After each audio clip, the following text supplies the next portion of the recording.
এই দালাল চক্র, আমি ওসি সাহেবকে বলবো, ডিসি সাহেবও দেখবেন, এই দালাল চক্রকে নির্মূল করতে হবে। মানুষ নির্বিঘ্নে হাসপাতালে চিকিৎসা সেবা পাওয়াটা আমরা নিশ্চিত করব। এই নিশ্চয়তা আমি আপনাদেরকে দিচ্ছি। আমি জেলা প্রশাসক মহোদয়, সিভিল সার্জন এবং আমাদের ওসি সাহেব, স্বাস্থ্য অধিদপ্তরের কর্মকর্তা, ওনাদেরকে বলছি কোনো দালাল চক্র এই হসপিটালের কম্পাউন্ডে থাকতে পারবে না, এইটা নিশ্চিত করতে হবে।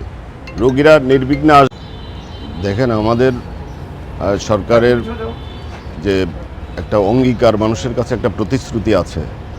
এক্সট্রিম মশার কয়েল প্ল্যান্ট ফাইবার দিয়ে তৈরি, তাই সহজে ভাঙে না, সুগন্ধিযুক্ত ও নিরবিচ্ছিন্নভাবে জ্বলে। ডেঙ্গু, চিকুনগুনিয়া বাহি সহ যে কোনো মশার বিরুদ্ধে দেয় এক্সট্রিম সুরক্ষা।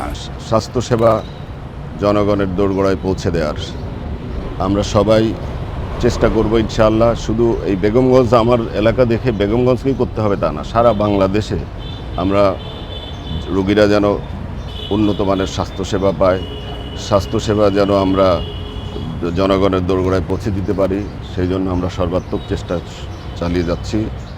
চালিয়ে যাব। আমরা আপনাদেরও সহযোগিতা লাগবে।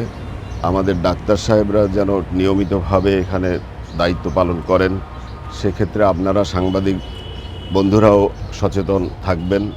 সবাই মিলে, শুধু স্বাস্থ্য সেবা বা ডাক্তার বা সবাই মিলে যদি আমরা একসাথে একটা এফোর্ট দেই, ইনশাআল্লাহ আমাদের এই চিকিৎসা সেবার মান উন্নত হবে এবং আমরা অন্ততপক্ষে আমাদের যে সমস্ত রুগীরা এখান থেকে ঢাকায় যেতে হয়, ঢাকা থেকে আবার বাইরে যেতে হয়, মানে আমরা এই প্রবণতাগুলো বন্ধ করতে পারবো ইনশাআল্লাহ।